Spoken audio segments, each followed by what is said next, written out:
여러분 안녕하세요. 에린쌤입니다. 26년도를 맞이해서 오늘 Q&A를 한번 찍어볼까 합니다. 저는 아이들의 이야기를 많이 듣고 많이 들으려고 노력하는데 저는 정작 아이들에게 저의 이야기를 말할 시간이나 기회가 정말 없더라고요.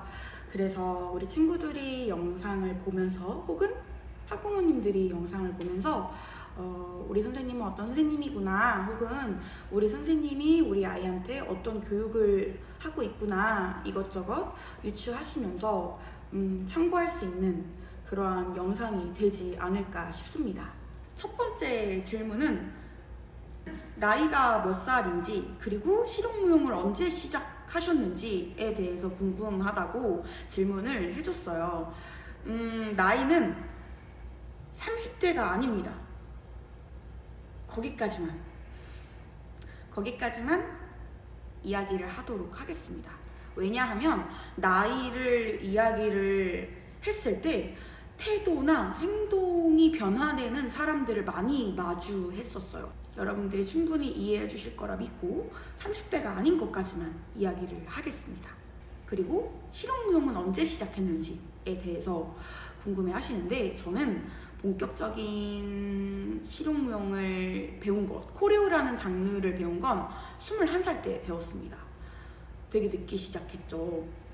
어렸을 때 K-팝 수업 같은 거는 자주 취미로 했었는데, 이렇게 스트릿 장르를 배운 거는 성인이 되고 나서 처음으로 배웠던 것 같아요. 저는 실용무용을 1밀리언 댄스 스튜디오에서 시작을 했습니다. 리아킴 선생님의 수업을 처음으로 들었었고요. 그 당시에. 그 다음에 점점 더 수업이 좋아지고 춤이 좋아지면서 다른 선생님들의 수업을 들어봤던 것 같아요. 근데 이게 이제 점점 한계에 부딪히는 거죠. 너무 어려우니까, 내가 했던 게 아니었다 보니까 너무 욕심이 나더라고요. 막 어려워서 포기하고 싶고 안 하고 싶고 이런 마음이 아니라 내가 이거 하고 만다, 저 카메라 앞에 서보겠다, 이런 마인드가 미친 듯이 생겼던 것 같아요. 그래서 그 당시에 1밀리언 댄스 스튜디오에 정구성 선생님께서 정규 강사로 수업을 하고 계셨어요. 그때 제가 구성쌤께 찾아가서 선생님한테 춤을 배우고 싶다라고 용기 있게 말씀을 드렸었어요. 연락을 드렸었어요. 그래서 구성쌤이랑 처음으로 스트릿 댄스 코레오에 발을 딛기 시작합니다. 우리 구성쌤 진짜 멋있어요. 진짜 구성쌤은 저의 흑역사를 다 아시는 분이거든요. 힙합 바운스 하면 무용을 했고요. 손끝, 이렇게 발레 손끝, 발레 포인트 손끝이 있는데 그게 막 춤에 계속 나오고, 그 몸의 호흡을 쓰는 그런 여리여리한, 뭔지 아시죠? 날갯짓 같은 무용의 어떤 움직임이 있는데 그게 계속 춤이 나오고, 진짜 5만 가지 진상을 다 떨었던 것 같아요. 근데 그럼에도 불구하고 우리 구성쌤께서 하나하나 다 짚어주시고 지적해주시고 고쳐주셨어가지고 지금 이렇게 제가 성장할 수 있었던 것 같습니다. 그리고 나서 구성쌤한테 한 2년 정도 수업을 계속 받았었고, 그 이후에는 더 다양한 코레오를 접하고 싶어서 저스트 절크 아카데미를 갔습니다. 그 이후에는 구성쌤 수업도 못 듣다가 다른 선생님 수업을 들어봤는데, 저스트 절크의 제이호 선생님 수업을 듣고 이제 계속 올인이 돼가지고 지금도 수업을 듣고 있습니다. 지금도 열심히 수업을 들어서 일주일에 한두 번씩 배우러 다니고 있습니다. 제가 어떤 배웠던 계기는 1밀리언을 시작을 해서 그 다음에 저스트 절크 쪽으로 이렇게 이어지면서 다양한 춤을 소화할 수 있는 그러한 사람으로, 댄서로 성장할 수 있었습니다. 진짜 정말 감사한 분들이 정말 많은데, 그래서 실용무용 쪽으로 제가 아이의 진로를 틀었던 거는 저희 선생님들 때문이지 않을까 싶어요. 우리 선생님들처럼 멋있는 선생님이 되고 싶다라는 생각이 확고하게 들었었던 것 같아요.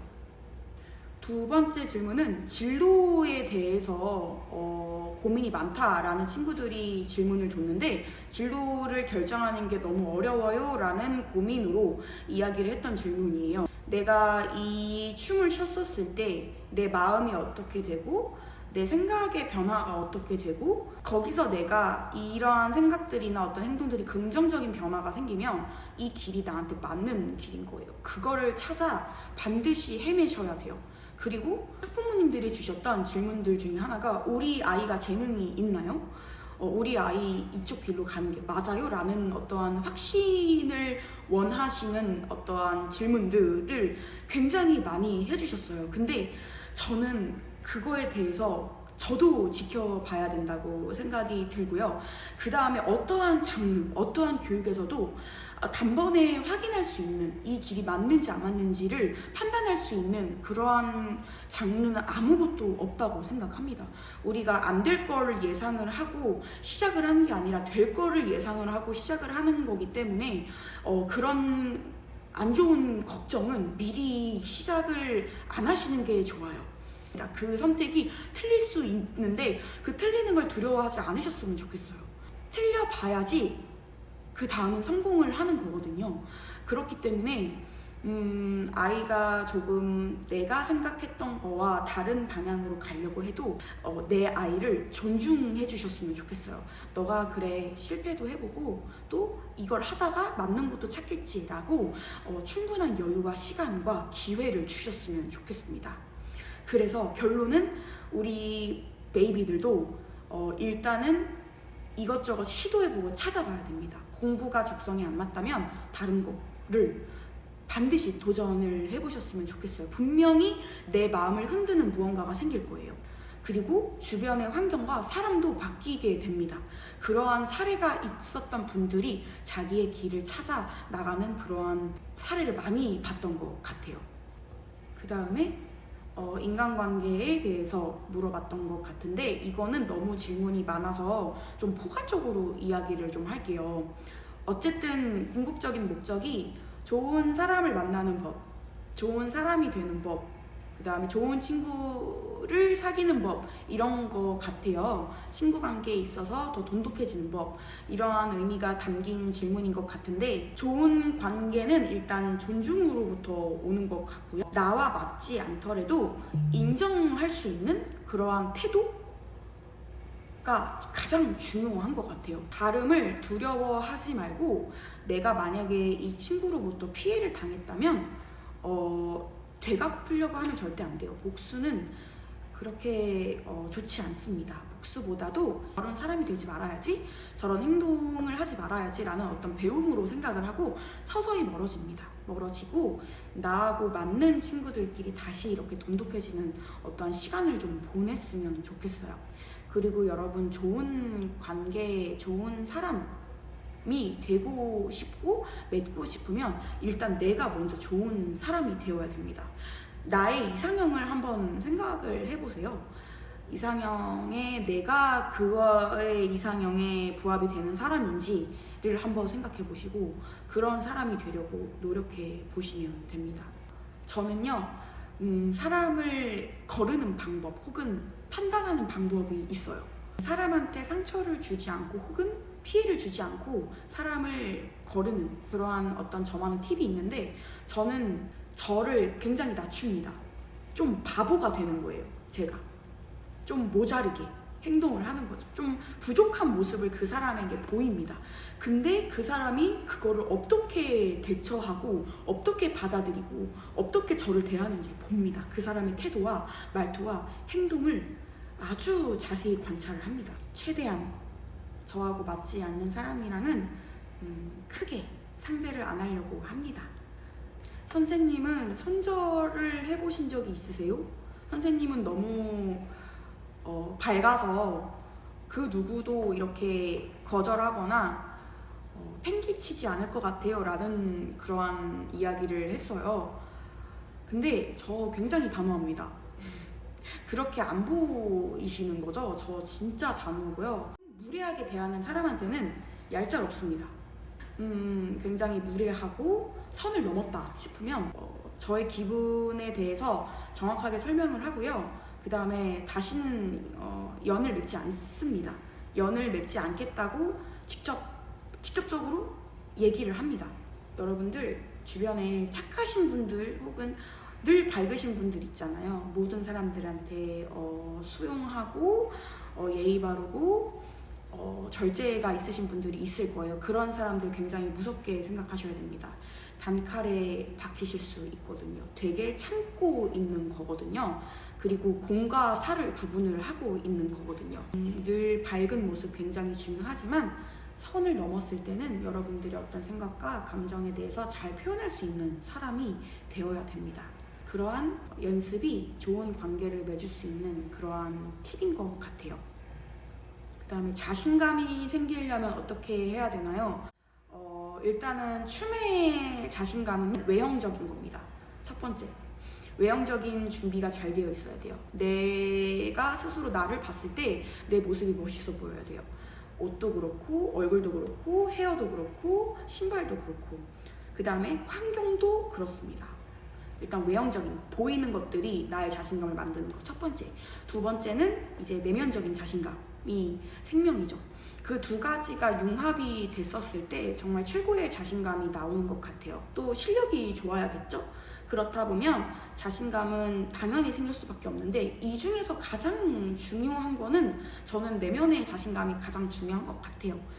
자존감이 높아야 자신감도 생기는 것 같은데 가장 자신감이 없어질 때, 실력이 없을 때 저는 개인적으로 그렇거든요. 그래서 여러분들도 내가 어떤 사람인지, 내가 어떤 게 부족한지, 어떤 게 장점인지 자신에 대해서 가장 잘 알아야 돼요. 그렇기 때문에 본인을 가장 사랑해야 하고 가장 존중해야 되고 가장 이해할 수 있어야 됩니다. 그게 자신감과 자존감의 원천이지 않을까 싶어요. 선생님, 남자친구 생기려면 어떻게 해야 되나요? 연애를 잘하는 방법은 일단 여성분이시면 남자에 대해서 잘 아셔야 됩니다. 남자가 어떠한 사람이고 어떤 걸 좋아하고 싫어하는지 객관적인 어떠한 기준이 있잖아요. 표가 있단 말이죠. 그것들에 대해서 잘 아셔야 됩니다. 물론 이게 나이대에 따라 다르겠지만 본인의 나이에 맞게, 상황에 맞게, 환경에 맞게 내가 좋아하는 사람의 이상형이 뭔지에 대해서 알아야 됩니다. 여기서 팁을 줄 수 있는 건 남자들은 칭찬을 좋아하고요, 인정을 좋아하고요, 이해를 잘 해줘야 됩니다. 근데 물론 상대방이 말 같지도 않는 상식적이지 않는 범주에서 자기를 이해해달래, 그러면 안 되죠. 그게 아니라 나와의 다른 면이 있단 말이죠. 기준 안에. 거기서 일단 이해하고 수용하는 그러한 태도들이 가장 중요할 것 같고, 또 남자분들도 마찬가지인데 자기 관리 철저하게 해주시고요. 연애의 팁? 또 자신감이 필수겠죠? 너무 집착하지도 않고 너무 사랑하지도 않고 적당한 어떤 중용을 유지하는 거, 관계에 있어서. 이거는 아까 얘기했던 그냥 뭐 남녀가 아니라 사람과 사람에 대해서 관계를 유지할 때의 어떠한 중요한 부분과 똑같은 것 같아요. 사랑에 대해서도 한번 고민을 해봐야 되고, 내가 생각하는 사랑이 어떤 건지 또 한번 기준을 생각해 봤으면 좋겠고, 좀 우리 여러분 능동적으로 나만의 어떤 자기주도적인 그러한 연구들 있잖아요. 그런 걸 꼭 해봐야 돼요. 그래서 결론은 나라는 사람은 어떤 사람인지에 대해서 알아가는 과정입니다. 연애도 마찬가지예요. 경험을 많이 해보세요. 고백도 해보시고요. 그 다음에 연애를 짧게도 해보고 길게도 해보셔야 될 것 같습니다. 선생님이 보시는 춤을 잘 추는 기준. 이거는 너무 사람마다 다를 것 같은데, 저는 일단 유연성이고요. 유연성이나 그 다음에 표현하는 거, 키. 내가 얼마나 내 몸과 마음에 대해서 자신감이 있는지에 대해서는 거울을 보는 내 모습의 눈동자만 봐도 보인다고 생각을 하거든요. 그래서 결론은 태도가 가장 중요한 것 같고, 그 다음에 유연성인 것 같고, 나머지는 다 학습 과정에서 배워야 되는 것들이기 때문에 배우다 보면, 노력하다 보면 다 누구나 만들 수 있는 것들이라고 생각을 합니다. 대신에 누구는 조금 더 재능이 있어서, 타고난 게 있어서 더 빨리 늘 수 있고 만들 수 있어요. 근데 이렇게 속도로 비교를 하면요 절대 안 됩니다. 나만의 속도를 존중해주고 이해해주고 그거에 맞춰서 나아가야지. 자꾸 뭐 타고난 친구들에게서 나를 비교를 하다 보면 계속 자존감이 떨어지고 나의 성장에 그렇게 좋지 못한 영향이 될 수 있단 말이죠. 온 몸에 있는 어떤 근육들을 다 좀 잘 컨트롤할 수 있는 그런 유연성을 만들어 놓으셨으면 좋겠습니다. 또 요즘 입시 트렌드가 테크닉, 유연성을 굉장히 많이 중요하게 생각하는 때인 것 같아요. 이번에 2026년도 합격자들을 보면요, 다 테크닉과 유연성이 거의 뭐 완벽하다고 생각이 될 정도로 너무 탄탄해요. 작품 속에 테크닉이 안 들어가는 친구들이 없습니다. 현대무용도 굉장히 요즘에 많이 첨가를 하고 있어요, 작품에다가. 옛날에는 현대무용 별로 안 중요한데 이건 그냥 좀 특별한 거 아니야? 부수적인 거 아니야? 이렇게 생각을 하셨던 분들이 많았을 거예요. 근데 요즘에는 경계가 없습니다. 다 잘해야 됩니다. 현대무용도 잘해야 되고 실용무용도 잘해야 되고 발레도 잘해야 되고요. 요즘에는 순수무용과 이 실용무용의 경계가 없고 모든 걸 다 잘할 수 있는 댄서들을 고용하기 때문에 여러분들 기본기 탄탄, 그 다음에 여러 가지 장르를 다 소화할 수 있는 그러한 상태를 좀 만들어 놔야 됩니다. 입시 전략이에요. 일단은 간단하게 질문을 좀 추려봤는데 너무 할 말이 많아서 영상이 길어질 것 같아요. 그래서 일단 오늘 1탄은 여기까지 하겠습니다.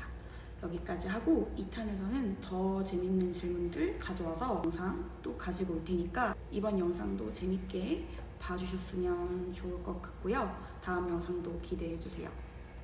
안녕.